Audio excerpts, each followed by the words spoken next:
Mesdames, Mesdemoiselles, Messieurs, bonsoir et bienvenue à votre 21h30 de ce vendredi 11 avril 2014, les principaux titres du journal. Des bénéficiaires, il s'agit d'associations agricoles de la wilaya du Trarza, bénéficiaires donc du matériel agricole, il s'agit de moissonneuses et de tracteurs à des prix référentiels. Un projet, celui de l'appui à la sécurité alimentaire au Tiris Zemmour, un projet dont les activités touchent les populations des 3 communes de cette wilaya.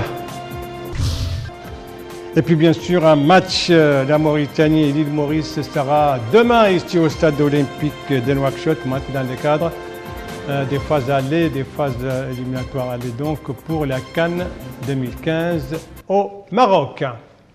Des moissonneuses, des tracteurs, voilà le matériel agricole donc remis hier à des associations actives dans la wilaya de Trarza et il a été remis par la SNAT. La SNAT, c'est la Société nationale d'aménagement agricole et du travail. Il s'agissait d'une opération par tirage au sort. Alors, combien de moissonneuses, combien de tracteurs, combien de bénéficiaires? Élément de réponse avec Mohamed Oulzemzam. 43 regroupements agricoles, dont 30 opérant dans la wilaya d'Itrarza et 13 dans le Haut-Fleuve, ont bénéficié de cette remise d'outils agricoles constituée de 65 moissonneuses et 131 tracteurs vendus à des prix préférentiels avec une contribution des associations concernées ne dépassant pas les 25%. Le prix unitaire de la moissonneuse à cette cérémonie de remise de matériel horticole est 10 millions d'ouguiyas, tandis qu'il est de 3 à 4 millions d'ouguiyas pour un tracteur avec un délai de remboursement de 4 ans et l'exemption de coopération agricole les plus faibles de tout paiement par avance.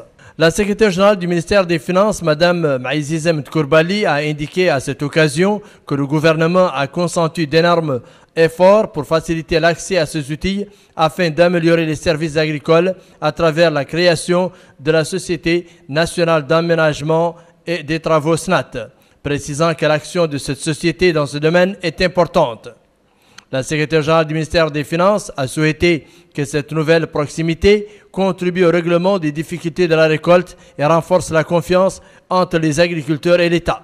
La secrétaire générale a souligné aussi que le matériel horticole en question permettra de promouvoir l'agriculture pour contribuer à l'amélioration quantitative et qualitative des récoltes, précisant que l'État a décidé de vendre ces outils aux agriculteurs organisés au sein d'associations agricoles à travers un crédit islamique de la Caisse de dépôt et de développement CDD qui jouera un rôle pionnier dans cette opération. Elle a ajouté que l'État a ainsi donné un souffle nouveau à l'irriguer dans le pays en prenant des décisions courageuses telles que l'annulation de la dette des agriculteurs estimée à 10 milliards d'ouguiyas. Le porte-parole des agriculteurs pour le Haut-Fleuve, M. Khan Abdouahab, a remercié quant à lui les pouvoirs publics qui, dira-t-il, ont entrepris depuis 5 ans l'exécution d'un programme d'action visant à améliorer l'exploitation des aires irriguées. Mes amis du Haut-Fleuve m'ont chargé de prononcer un mot de remerciement et de reconnaissance à l'endroit du pouvoir public qui, depuis 5 ans, ont entrepris un programme d'action et de mesures visant à améliorer sensiblement l'exploitation des périmètres irrigués dans le Trarza et dans le Haut-Fleuve.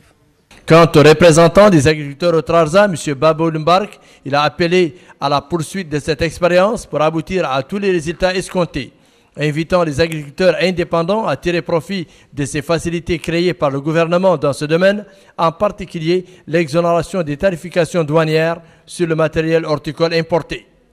Enfin, les 2 secrétaires généraux du ministère des Finances et du Développement rural, en compagnie d'Iwalidi Trarza, ont visité le matériel agricole exposé et reçu des explications détaillées inhérentes à sa bonne répartition. Voilà donc pour cette opération de remise de matériel agricole à des associations agricoles actives dans la wilaya du Trarza. Une opération, vous le savez, qui entre dans le cadre donc de cette politique visant la sécurité alimentaire. Une sécurité alimentaire dont on a beaucoup parlé ces derniers jours également, mais cette fois au Tiris Zemmour. C'était à l'occasion d'un atelier de présentation des activités du projet d'appui à la sécurité alimentaire dans cette wilaya, un projet financé par l'Union européenne et qui est actif dans les 3 communes de la wilaya du Tiris Zemmour. L'objectif donc de cet atelier avec Moussa Ndiaye.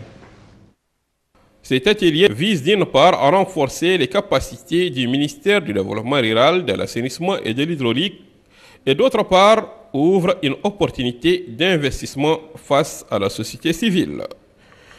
Dans son intervention au cours de cette cérémonie, le Wali de Tiris Zemmour, M. Abdelrahman Ouel Khatri, a mis l'accent sur l'importance de ces programmes, qui, dit-il, démontrent les fruits de la coopération entre l'Union européenne et la Mauritanie. Il a ajouté que ces programmes est un soutien de taille aux populations et à la lutte contre la pauvreté. Ce projet couvre 3 communes de la wilaya de Tiris Zemmour pour une période de 3 ans. Il soutiendra sans nul doute les couches les plus vulnérables de la wilaya. Finalement, c'est un projet qui vise la santé animale et donc l'élevage comme un pilier fondamental de l'économie rurale et de la sécurité alimentaire, que c'est d'abord un élément qu'en Mauritanie, on ne peut pas échapper. Je vous explique un peu qu'est-ce que c'est la stratégie que l'Union européenne vient de négocier avec les gouvernements de la Mauritanie, que finalement c'était de remettre la sécurité alimentaire, donc l'intérêt pour la sécurité alimentaire en Mauritanie, comme premier secteur de concentration et donc d'investissement de l'Union européenne. La stratégie qu'on est en train de mettre en place d'ici 2014 jusqu'à 2020 avec les gouvernements, c'est justement il a 2 volets, c'est le renforcement des capacités institutionnelles, et donc les ministères du développement rural et les services au niveau de concentré du ministère du développement rural, mais aussi de l'hydraulique et d'autres services de base. Et en même temps, un appui très concret avec des investissements très substantieux dans la société civile. De son côté, la vice-présidente de l'ONG Africa 70, Sarah Di Lelo, a déclaré que son association a une expérience de 15 ans en Mauritanie, tout en mettant l'accent sur l'importance du projet au nord de la Mauritanie. Elle a à cette occasion appelé à la gestion fructueuse des ressources financières. Ce programme intervient sur plusieurs domaines d'activité, à savoir la production agroalimentaire des groupements féminins. C'est un projet qui a 3 axes, 3 objectifs principaux qui sont un soutien à l'élevage, un soutien aux activités de production agroalimentaire, des groupements féminins dans la zone périurbaine et dans la zone urbaine dans toute la région de Tiris Zemmour, un soutien aux catégories les plus fragiles des couches de la population. Et ce projet est assez important pour le nord de la Mauritanie parce que, en général, quand on parle du nord de la Mauritanie, notamment dans la région de Tiris Zemmour, cette zone a besoin d'appui, a besoin de bailleurs de fonds, a besoin de soutien. Au cours de cette rencontre, plusieurs intervenants ont salué l'importance du projet, tout en exigeant la transparence dans sa gestion, dans son exécution, dans son évaluation et la présence de la société civile dans les comités de pilotage. De la sécurité alimentaire à l'action pédagogique, il n'y a qu'un pas que je vais franchir aisément avec cette campagne de sensibilisation entreprise par l'Union des associations des parents d'élèves de Mauritanie, une campagne qui va toucher 4 de nos wilayas de l'intérieur, à savoir les 2 Audes, les Tagans et la Saba. La Saba d'ailleurs, dans la capitale Kifa, vient d'abriter justement le lancement de cette campagne. Alors, qu'est-ce que cherchent les initiateurs de cette campagne à travers donc cette campagne? Élément de réponse avec Melika Nakli. Offrir aux élèves et aux étudiants un environnement scolaire des plus performants, que ce soit au plan de la forme et du fond, se heurte à un certain nombre de contraintes que la Fédération nationale des associations des parents d'élèves et étudiants entend réaliser, d'où cette campagne de sensibilisation menée dans la wilaya de la Saba. Cette campagne, qui cible plus particulièrement les parents d'élèves, met l'accent sur les répercussions négatives de la sédentarisation anarchique, la nécessité de compléter l'état civil des enfants en âge de scolarité, l'obligation pour les élèves d'être présents dès le premier jour de la rentrée, l'application du code d'obligation de l'enseignement. Les données de la feuille de route scolaire indiquent un manque d'infrastructures scolaires, ce qui entrave la réussite des efforts déployés par les acteurs de l'éducation nationale qui ont œuvré pour une réforme du système éducatif en Mauritanie. Le Wali de la Saba a, dans une allocution, mis notamment l'accent sur la sédentarisation anarchique. Il a indiqué que la wilaya de la Saba compte 462 écoles, dont 81 seulement dispensent des cours de la première année à la 6e année. Il a rappelé que l'enseignement fondamental est obligatoire en Mauritanie. Le président de la Fédération nationale des associations des parents d'élèves et étudiants a indiqué que cette campagne de sensibilisation est axée sur l'année scolaire 2013-2014 afin que toutes les dispositions soient prises à temps pour sa réussite. Le président de la Fédération a souligné que les parents d'élèves doivent prendre conscience de la nécessité de la présence de leurs enfants dès le premier jour de la rentrée et donc assumer leurs devoirs de parents en prenant à temps les dispositions nécessaires. À cet effet, le président de la Fédération nationale des parents d'élèves a fait la constatation du nombre extrêmement limité des élèves le jour de la rentrée, alors que les enseignants étaient présents. Plusieurs intervenants ont pris la parole. Ils ont mis l'accent sur l'importance de relever le défi qui se pose aux différentes parties prenantes à l'éducation. Pour ce faire, les parents ne doivent plus dormir sur leur laurier, se contentant d'envoyer leurs chérubins sur les bancs de l'école, mais participer activement aux efforts déployés par les autres acteurs de l'éducation, d'autant que c'est de ces jeunes que dépend l'avenir du pays. L'enjeu est crucial et fondamental. Il serait peut-être temps que tout un chacun se sente concerné et pose sa pierre à l'édifice.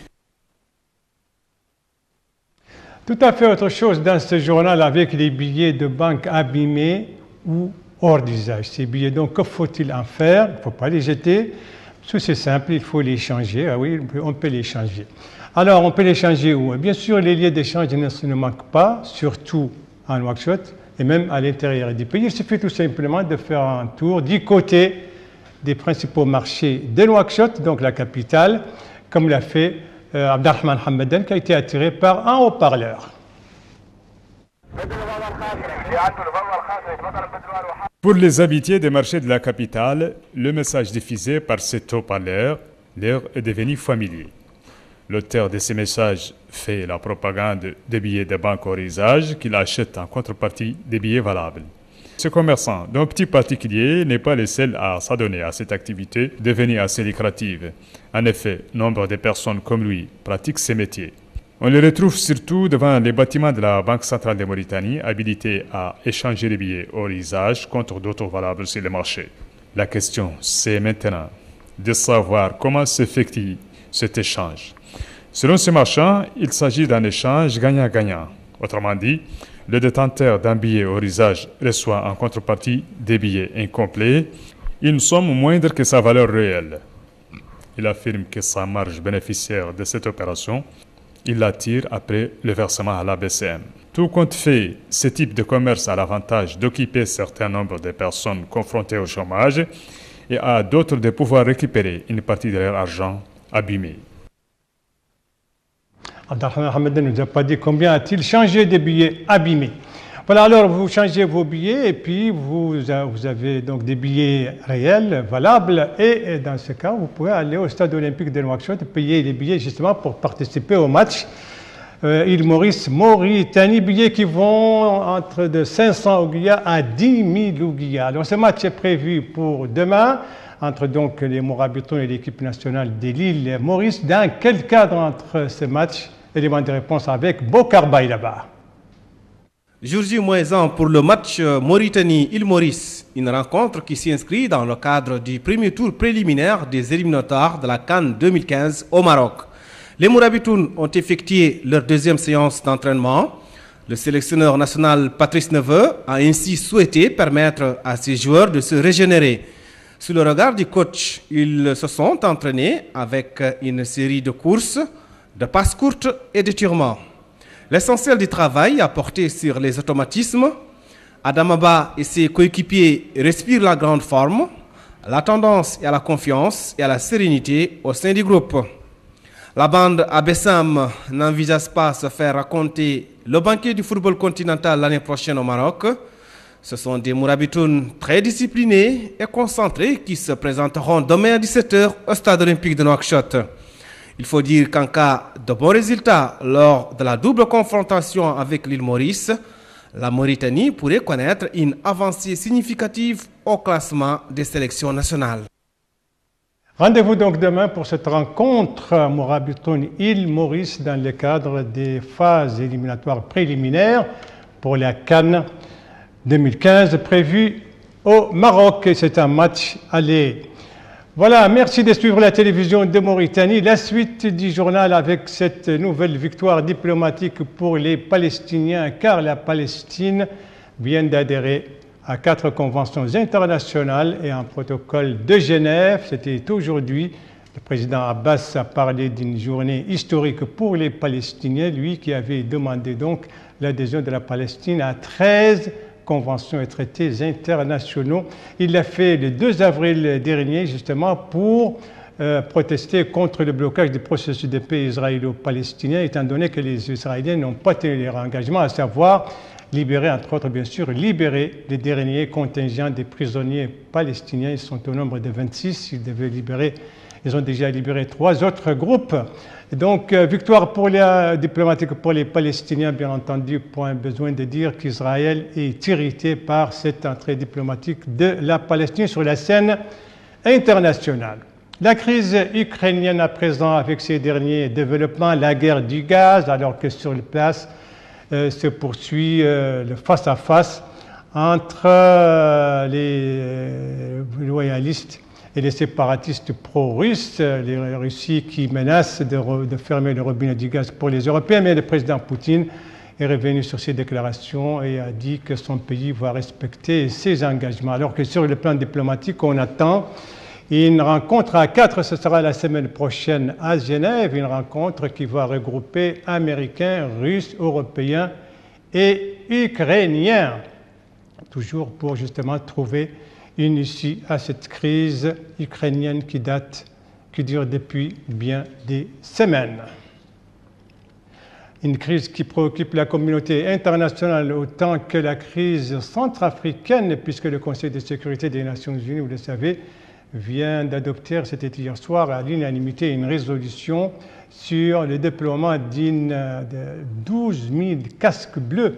C'est une force appelée la MINUSCA, la mission des Nations Unies en Centrafrique, et qui va remplacer la MISCA, la mission africaine qui était en place. Eh bien, le déploiement de cette nouvelle MINUSCA, ce sera la mi-septembre prochaine. Voilà, ce journal est à présent terminé. Merci à vous, madame, mademoiselle, messieurs, de l'avoir suivi. Merci bien entendu aux équipes rédactionnelles et techniques qui ont participé à sa conception. Et je vous en rappelle les principales informations. Principales informations avec ce matériel agricole, 60 moissonneuses, 131 tracteurs pour des associations agricoles actives dans la wilaya de Tarza. Ce matériel remis hier par la Sénat. Ici, c'est un atelier de sensibilisation sur les activités et le programme du projet appui à la sécurité alimentaire, atelier qui vient de se tenir dans la wilaya de Tirzemmour, puisque ce projet concerne cette wilaya et ici, bien sûr, l'activité sportive ce week-end, c'est la rencontre Mauritanie-Île Maurice. Ce sera demain ici au stade olympique de Nouakchott dans le cadre des éliminatoires, des phases préliminaires et éliminatoires pour la CAN 2015 prévue au Maroc. Il ne me reste plus qu'à vous souhaiter une très bonne fin de soirée, une très bonne fin de semaine et à vous donner rendez-vous, Inch'Allah, demain aux mêmes heures, 19h, 21h30. Bonsoir.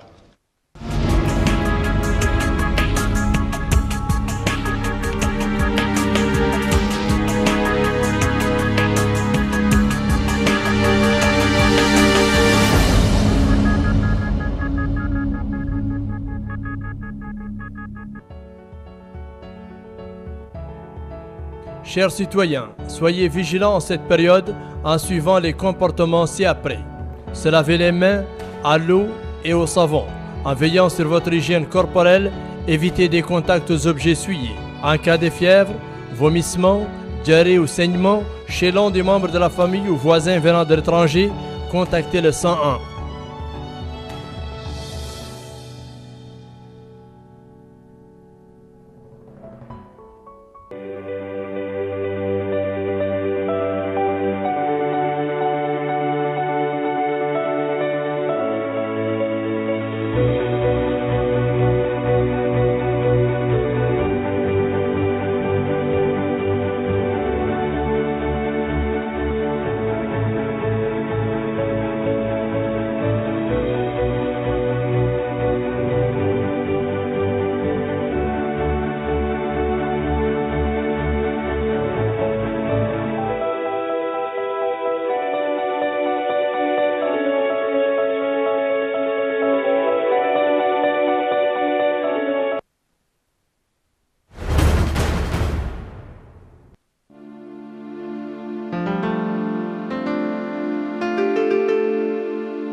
نون النسوة برنامج تلفزيوني.